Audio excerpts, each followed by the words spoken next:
ये सम करना है अभी, लॉकर्स रेंट वाला फॉर्मेट सेम है, आप लोग ट्राई करो. I'll give you 2 minutes. Solution for this is simply as whatever we have been doing it for subscriptions, right? It is same, there is no change at all. Locus rent is an income, so pre-received will be my liability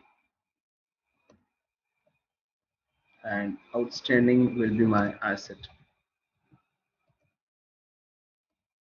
Okay.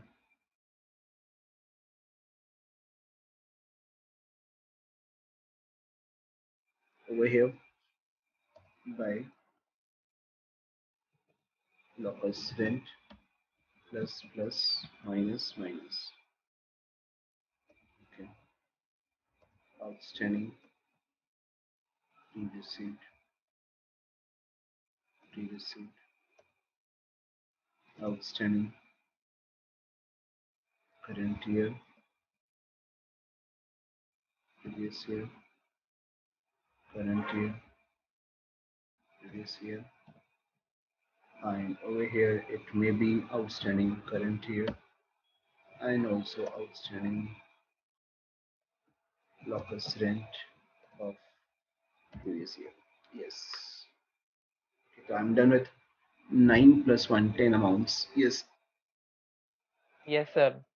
Sir by lockers rent में 15,000 आएगा. Okay.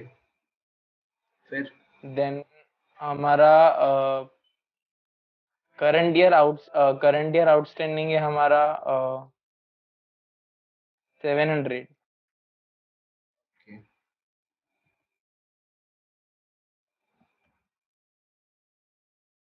Then previous year में आएगा 400 pre received previous year. Okay. 400. ठीक है. फिर then हमारा आएगा 100 होगा हमारा आउटस्टैंडिंग ऑफ प्रीवियस ईयर. कहाँ पर लिखूंगा वो नीचे जहाँ पे 400 लिखा है ना उसकी जगह. उसकी जगह पर 100 लिखना है. ओके. फिर और जो current pre received current year है वो हमारा होगा 600. प्री रिसीव्ड करंट ईयर है हमारा 600. ठीक है. और बस ये 4 चीजों को सर बाकी 4 में एडजस्ट कर देना है. नहीं, आप मुझे बताओगे, मैं वैसे लिखूंगा. सर ये मेरे को आउटस्टैंडिंग प्रीवियस ईयर में डाउट है सर, ये मतलब शायद ये गलत है. ठीक है, फिर आप रहने दो, फिर किसी और से पूछते हैं. Okay, anyone else? जल्दी बोलो. Yes, sir. So pre-received lockers rent would be 600 niche in the balance sheet. Okay. Then outstanding lockers rent current year would be 700. Yeah.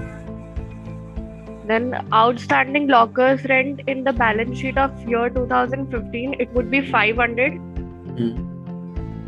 And in the income and previous year pre-received rent in 2015, 400. Okay. Then coming to income and expenditure account, in outstanding previous year we'll write 400. Okay. And in the balance sheet of year 2016, lockers rent of previous year would be 100 outstanding. Yes sir, exactly यही होना चाहिए, इसके अलावा और कोई solution नहीं है. सबसे पहले आपने जैसे 15,000 बताया, तो 15,000 में से पहले 400 माइनस कर देते ना, वो ज़्यादा बेटर होता. ठीक है. 15,000 लिख के यहाँ पर ओके 400 तो ये है, प्रीवियस से कम मिला है 400, तो वो पहले माइनस कर दो. And then you just go with these things, the values given to us. Outstanding for the year, okay for the particular year it is, तो 500 is outstanding of previous year, तो 500 मैंने यहाँ लिख दिया. 500 में से 400 मिल चुका है, 100 is still outstanding, right. And बाकी सब चीजें सिंपल हैं. ठीक है. What is the net worth outer column for lockers rent? Anyone? 15,100. 15,100 is right. Okay. I'm done with the sum. Salaries. Okay. ये भी आप अपने आप करोगे. इसमें क्या करना है, सेम फॉर्मेट, ठीक है, but because it's an expense तो it will be on expenditure side. Outstanding salary will be my liability, okay, and prepaid salary will be my asset. ठीक है, तो ये दोनों पहले आप लिख लो, फॉर्मेट रेडी होना चाहिए आपके पास, मैंने बोला था करने के लिए, ओके. और एक्सपेंडिचर साइड जाके हमने वो फॉर्मेट बना देना है टू सैलरी, सब्सक्रिप्शन नहीं, फॉर्मेट वही plus plus minus minus, Oppo सीपीसीपी, outstanding, prepaid, prepaid, outstanding. ठीक है, करंट ईयर, प्रीवियस ईयर, जल्दी से सॉल्व करो. Current year, previous year. If you solve it, believe me, you will be into the confidence. Similar ही है, कुछ भी change नहीं करना. Salaries total दिया हुआ है. Unpaid 2015. Unpaid on को हाईलाइट कर लेंगे. 31st December 2016. Prepaid salaries. ठीक है. Who is done with? Yes sir. सबसे पहले 2 सैलरी इसके अंदर 2,02,000. Okay, very good. Okay, fair. Sir, then the 10,000 which we received for 2015 will be added to this. Will be deducted from Outstanding previous year. Okay, 12. नहीं, 10. ठीक है, फिर ये sir 10,000. और सर इसकी सेकंड पोस्टिंग जो होगा, ओपनिंग बैलेंस शीट में 12,000 आएगा outstanding salary, and closing balance sheet में 2,000 आएगा प्रीवियस ईयर. 12,000 आउटस्टैंडिंग था, 10,000 हमने पे कर दिया, 2,000 अभी भी बाकी है. ठीक है, डन. वेरी गुड बेटा. फिर Then sir, जो 12,000 we have received for 2017 will be deducted as pre-received current. prepaid current year. Prepaid and closing balance sheet में asset side जाएगा. ठीक है, फिर 15,000 is current year outstanding. ये इम्पोर्टेंट है, ये इम्पोर्टेंट है. 15,000 करंट ईयर का आउटस्टैंडिंग नहीं है. ओके, सैलरीज अनपेड ऑन 13,000 होगा sir. Yes, everybody please take care of this word. एक हमने कल किया था, टोटल वर्ड दिया था. टोटल वर्ड दिया तो और भी इजी हो जाता है, राइट? बट यहाँ पर क्या है, salaries unpaid on. On is a word, as on. As on मतलब पर्टिकुलर स्टेटस बता रहे हो उस दिन का, उस दिन तक कितना बाकी है. 15 में से पता है कि like 2,000 is outstanding of previous year, तो बाकी करंट ईयर का आउटस्टैंडिंग विल बी 13,000. ये ज्यादा इंपॉर्टेंट है. Okay, please take care. कल हमने किया था, टोटल वर्ड था, आज एज ऑन दे रखा है. अब ये 13,000 outstanding current year will be added over here. ठीक है, 13,000. ठीक है, फिर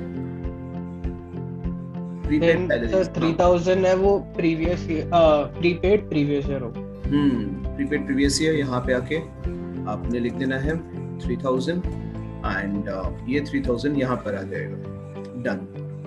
ठीक है ना? Yes sir. Okay, net amount कितना है आउटर कॉलम में? 1,96,000. 196 is right. Sir, prepaid salary of balance sheet 2016 12,000. समझ नहीं आया. ये रहा. Paid for next year 12,000. Okay. ये है ना? ओके, सैलरी पे कितना किया हमने? 2,02,000 में से 10,000 लास्ट ईयर का पे किया है, 12,000 नेक्स्ट ईयर का पे किया है. जो नेक्स्ट ईयर का पे किया वो प्रीपेड हो गया. Prepaid current year 12,000. ये रहा. ठीक है. ओके, नाउ कंजम्पशन आ गया तो फॉर्मेट चेंज हो जाएगा. कंजम्पशन के लिए the most common format is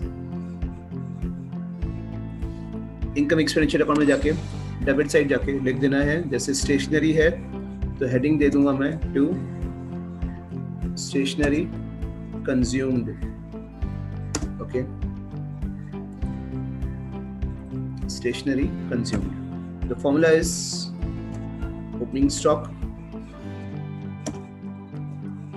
okay, plus purchase जो भी टोटल आया माइनस क्लोजिंग स्टॉक. ठीक है, ये तीन ही चीजें होती हैं, opening stock plus purchase minus closing stock. Okay, now opening stock कितना बता रहे हैं यहाँ पर 2400. Closing stock can be seen as 3500. Purchases can be seen as 12400. Okay, तो ये सिर्फ यहाँ पर क्योंकि सिंपल और फर्स्ट सम है तो we just simply need to place the values. Okay, total of these two will be कितना आएगा टोटल सर 14800. 14800 में से मुझे 3500 11300 11300 is my consumption. ठीक है, तो this is what is about the consumption, material consumed. Okay, any doubt with this? ये formula learn करना है, opening stock plus purchase minus closing stock. आपको याद होना चाहिए कि मैंने ये बताया था at the time of consumption, okay, various items are given. Stock भी दिया होगा, creditors भी दिया होगा, advance भी दिया होगा. Okay, तो purchase is something really very important word. Purchase दिया है इसीलिए मुझे ये डायरेक्टली यही फॉर्मूला लगा देना है, that is opening plus purchase minus closing. Correct. अब नेक्स्ट सम में you can see the difference. Creditors दिए हुए हैं जो मैंने रेड मार्क लगाया हुआ है, लेकिन साथ में हमको परचेजेस दिया हुआ है. क्या करूंगा मैं? क्रेडिटर्स को कंसिडर करूंगा या नहीं करूंगा? नहीं करेंगे ना. नहीं करेंगे. That's very good. Tell me the opening stock. कितना opening stock और stationery? सर 4500. Purchase कितना किया? 32000. Okay. Closing stock कितना? Closing stock 6700. That's all. ठीक है. So ये तीन values place करके मुझे आंसर फाइंड कर देना. कितना होगा? 36500 होगा. 36500. 36500 में से 6700 माइनस करना है. 29800. 29800. That's all. Done. तो यहाँ से आपको याद क्या करना है कि अगर परचेज दिया है और परचेज के साथ स्टॉक का तो इन्फॉर्मेशन तो होना ही होना है और साथ में क्रेडिटर्स भी दिए, तो क्रेडिटर्स को तो हमने कोई इंपॉर्टेंस दिया ही नहीं है, तो that has to be ignored because purchase is given to us directly. Okay, तो इस सम से हमको यही याद करना है. राइट, बाकी तो फॉर्मेट तो सेम था, opening plus purchase minus closing. We just need to place the values. Creditors को हमने टोटली इग्नोर किया. क्यों? Because purchase was given to us. Done with the sum as well. Okay, next. Now tell me what is the change in this question. We are given stock, we are given creditors, but instead of purchase what is given? Amount paid दे रखा है. बस यही तो change है और कुछ नहीं है. अब अगर अमाउंट पेड है तो फिर क्या करेंगे? ठीक है, परचेज दिया होता तो फिर वही करते, opening plus purchase minus closing. But amount paid दिया है तो format will change. This is sports material, तो I need to write over here to sports material consumed. ठीक है, I need to start with this amount, that is amount paid, plus minus. Okay, plus क्या करूँगा? Opening stock वो तो fix है, opening stock को मुझे add करना है, closing stock को मुझे minus करना है, वो भी fix है. अब creditors को कैसे deal करना है? तो creditors को उसका reverse कर दो, stock का reverse. तो opening plus कर रहे हैं stock के लिए, तो यहाँ पर closing creditors will be added and opening creditors will be deducted. That's all. ये हो गया format. Now just place the values. What is the amount paid given to us? 18,000. 18,000. Opening stock कितना है? 6,200. 6200. 6,200. क्रेडिटर्स क्लोजिंग कितने? 5700 5700 okay, फिर closing stock 7100 फिर 4300 opening creditors 4300। ठीक है, done.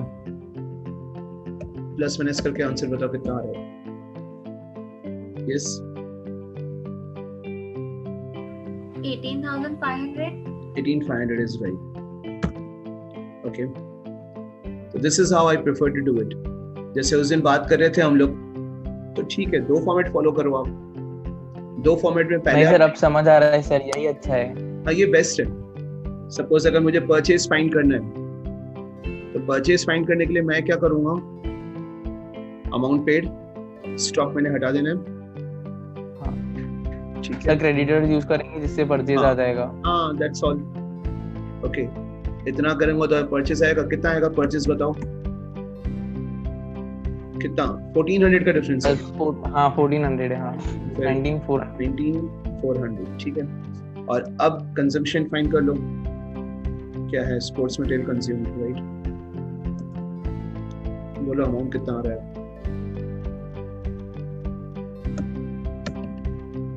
Sir 18500।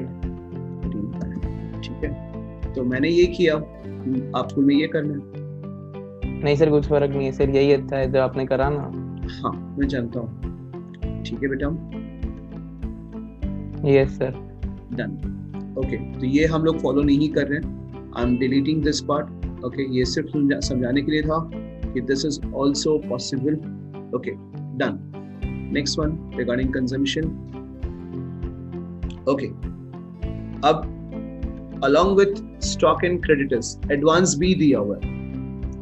Okay, advance paid to supplier, opening and closing। तो advance को कैसे डील करोगे?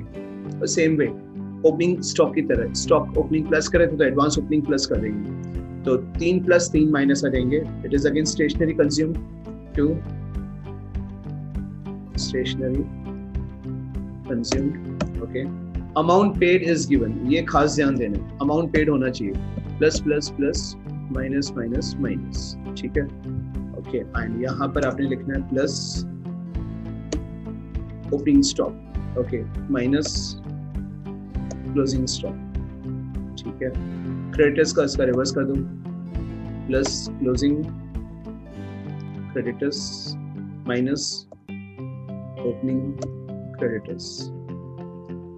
ठीक है, एडवांस इसका भी रिवर्स कर दो, मतलब तो भी चलेगा, opening advance to be added and closing advance to be deducted. That's all. Okay,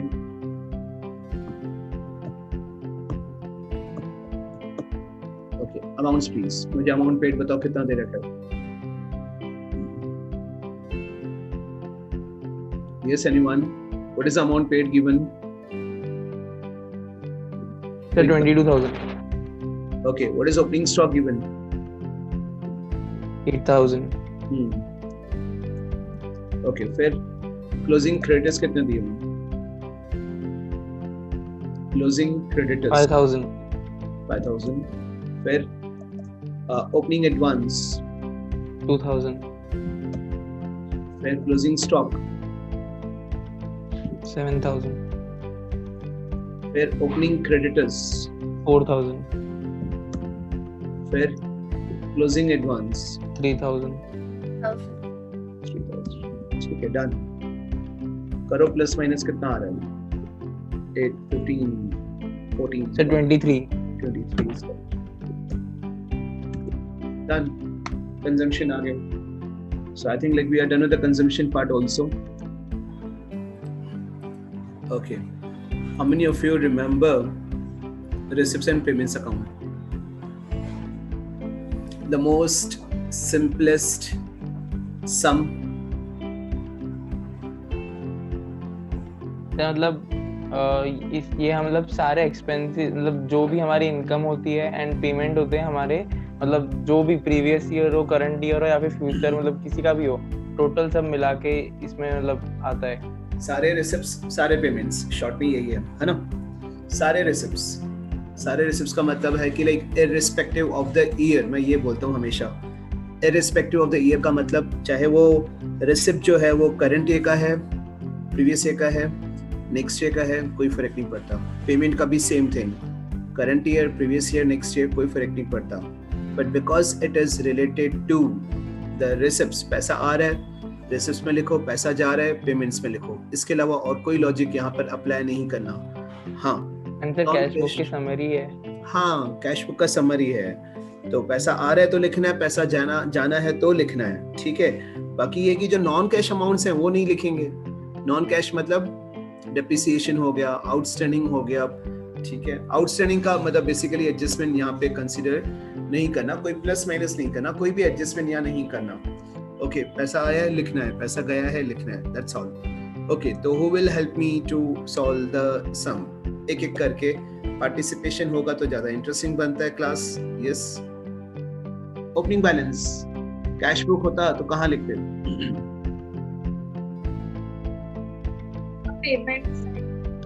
sorry, receipts में लिखते हैं, ठीक है।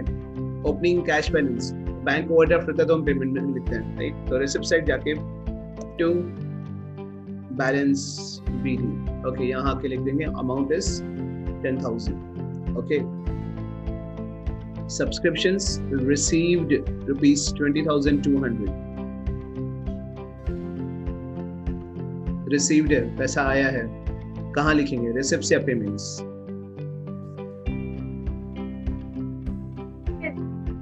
हाँ, रिसिप्ट्स, ऑब्वियसली पैसा आ रहा है तो रिसिप्ट्स में ही लिखना है।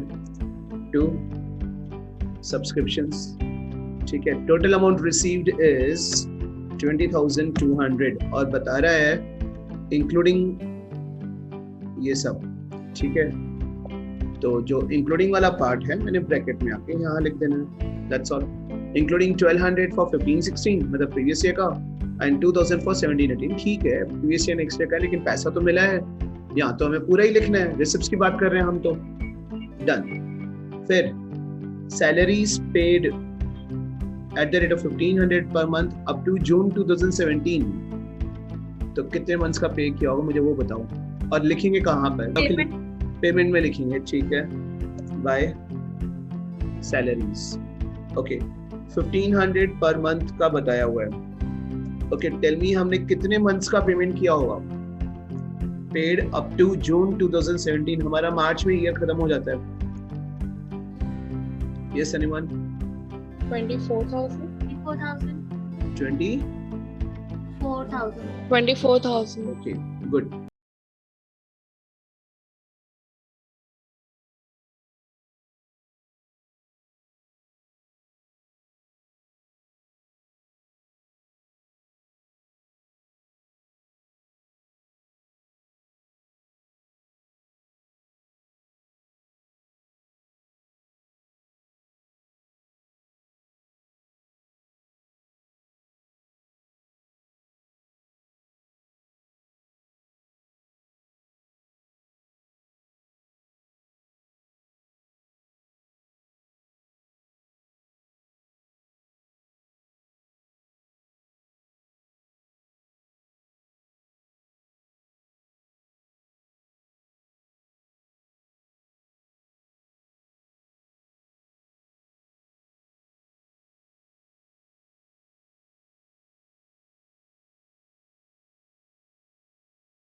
वर्ड दिया ना, अप टू जून 17, 15 मंथ्स होगा।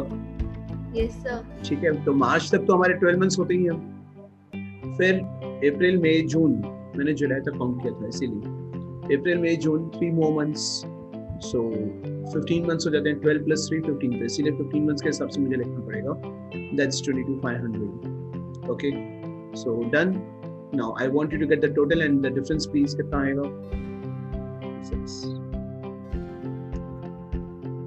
Correct me if I am wrong anywhere. 18, Correct. 14, 13, 6, 5,000। Difference कितना Yes, रहता है? 5,000. ठीक है, done. Okay, so this is how like the sum has to be solved. Okay, as far as receipts and payments account is concerned. Okay.